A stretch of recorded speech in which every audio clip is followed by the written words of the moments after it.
So there are a bunch of cool cars being dropped right now, and it seems like 2021 is going to be a fantastic year when it comes to cars, and specifically it seems from Europe. So in this video we're going to talk about a Dacia Bigster, which is a brand new concept from Dacia. I have two things that I want to highlight of the design of this car. So there's one thing that I really appreciate that they did, a design feature that I appreciate that they did when they could have done it in a more practical way, but they decided to do it in a different way that looks a lot better. And also there is another thing in this car that is a bit strange to me, and one design feature that I think they could have done better. So I'm going to talk about both of these two. But before we do that, let's have a look at the presentation of this new concept car here by Alejandro Mesonero Romanos, which is Dacia's design director. And let's see what he has to say about this car right here.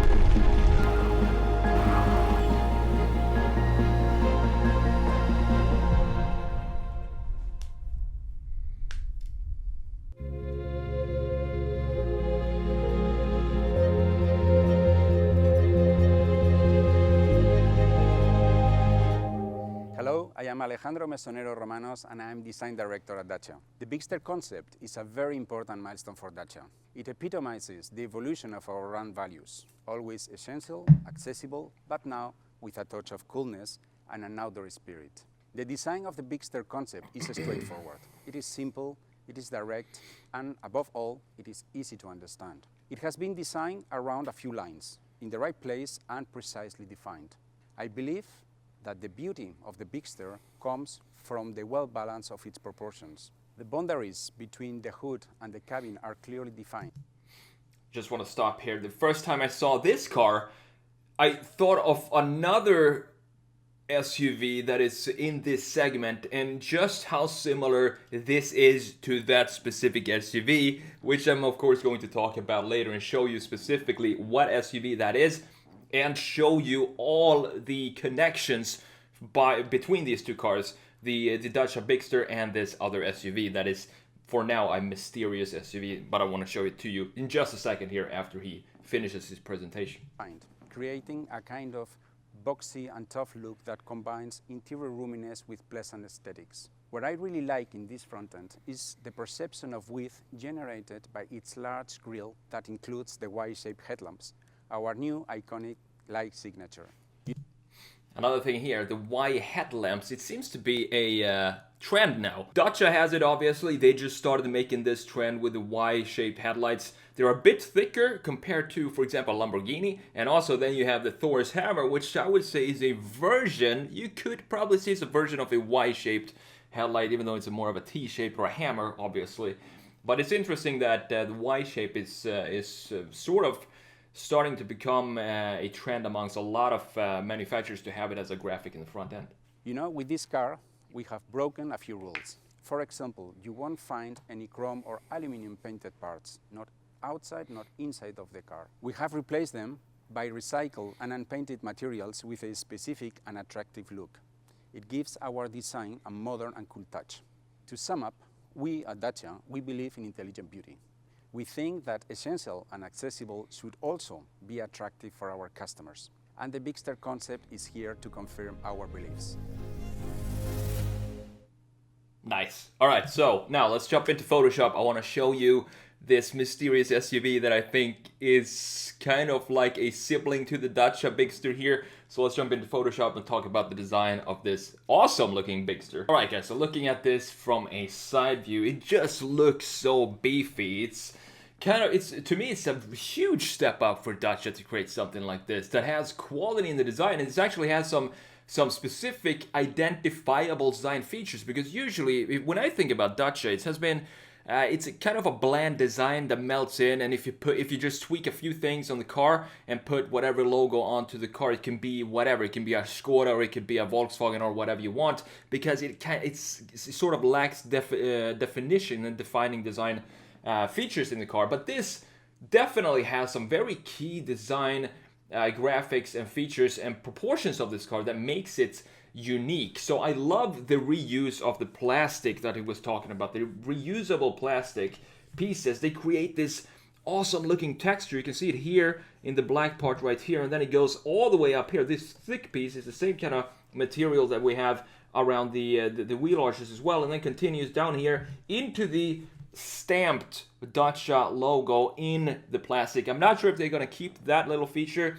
I hope they do if this goes into production, which I think it will.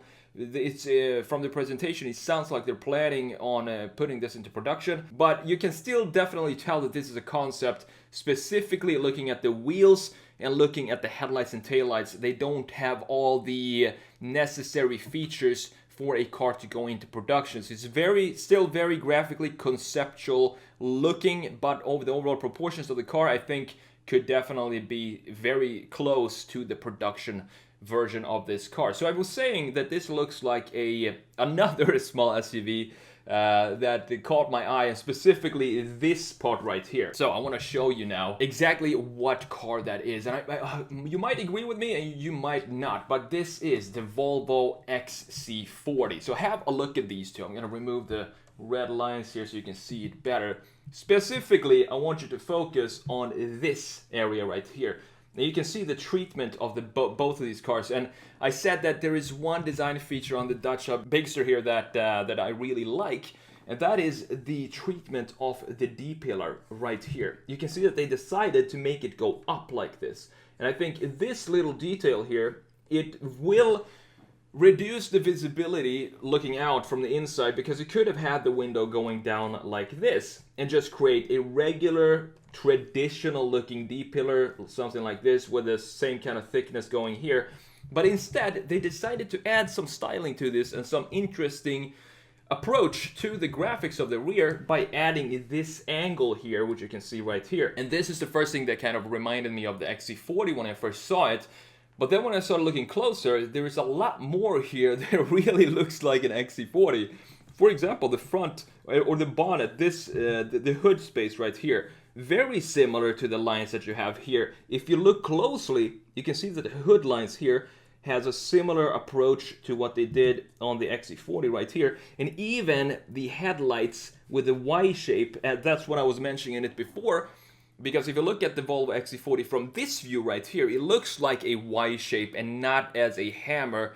The two separations are more angular in this way, but if you look at it from a front view, it's kind of going to turn into a hammer, a T shape more. But specifically from this view, the side view, it looks a lot like these have a lot of similarities. And not only the D-pillar in the back here, this section right here is also not as similar as the rest of the parts, but you can see that it's kind of taking inspiration from the Volvo there in some way. But there was another thing that I said about the Dacia in the beginning here, that one design feature that I really like, that is this part right here. But there was also one design feature that I think could have been done in a better way, and I'm going to show you exactly now what design feature I'm talking about and why I think it could have been done in a better way.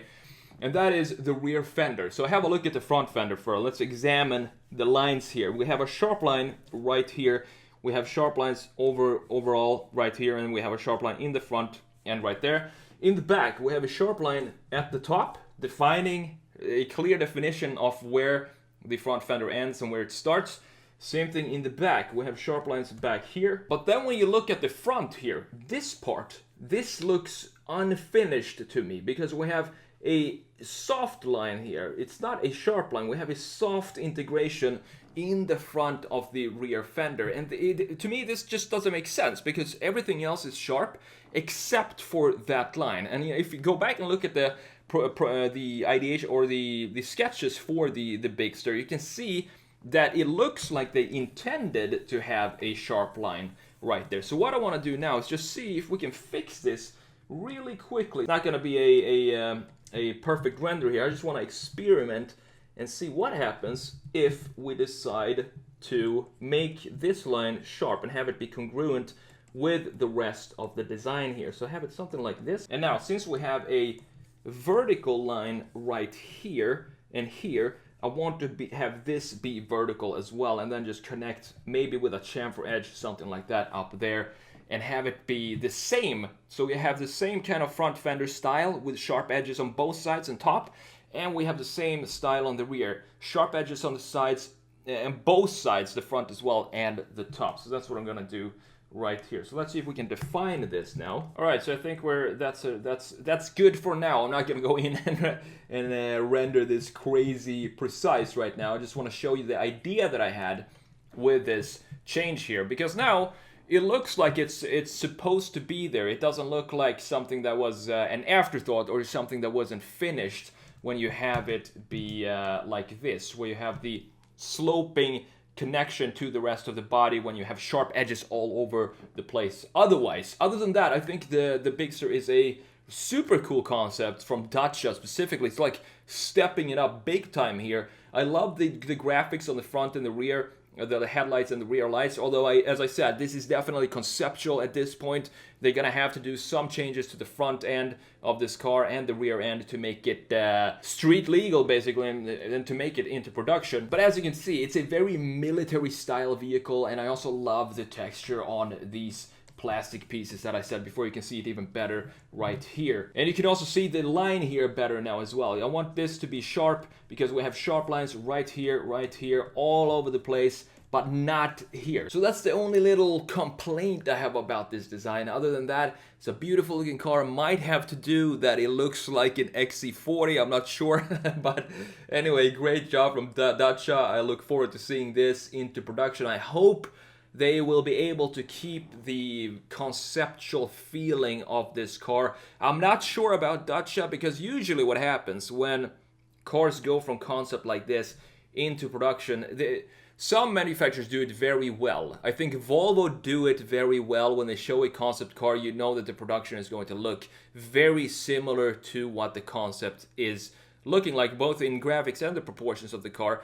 Dacia, I can't remember when I saw a Dacia concept last time I saw it and how it turned into production, but I hope that they will retain the proportions, graphics and so on when they go into production, and not have the engineers go crazy and just butcher this product completely and turn it into another just generic looking Dacia. But I have a feeling if they pushed it this far with the concept, it's very hard to make this into a generic looking Dacia. Let me know what you think about this Dacia Bigster below in the comments. I would love to hear your thoughts on it. Unfortunately, I don't think we're going to get this in the US. I don't think Dacia has ever been in North America as far as I can remember. But anyway, it would be cool to see this once I get back to Europe. Thank you so much for watching. We'll see you in the next video.